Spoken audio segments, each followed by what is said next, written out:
Hello everybody! If you are new to the channel, my name is ßGuideAngelo and this channel is all about me traveling the world and travel related items like this one here. Let's open the box. I'm very happy today because I got post from Italy. LinkY Innovation. It's a startup.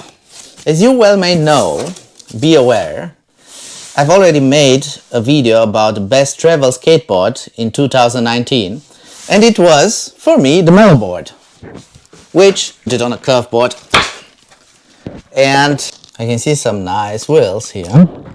We have some tools.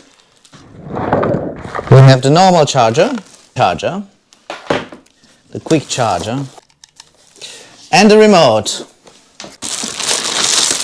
We have a backpack. I think the backpack is a pretty nice idea. It's coming with a skateboard and you're supposed to fit a skateboard inside. Can you see it?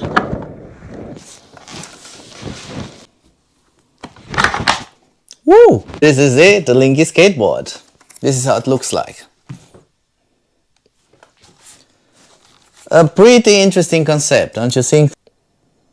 Alright, let's try it outside. I can tell you, it was nice to ride. You can ride it. It is less heavier than the Mellow boards.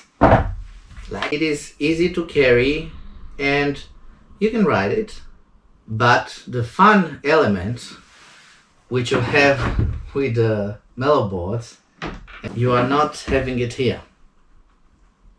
So this could be like my second board where I can't bring this one because it's really too heavy or I have too much luggage. I can put this. So this is it, the first impression about the LinkY Innovation skateboard. Oh, don't forget to subscribe and see you in the next video.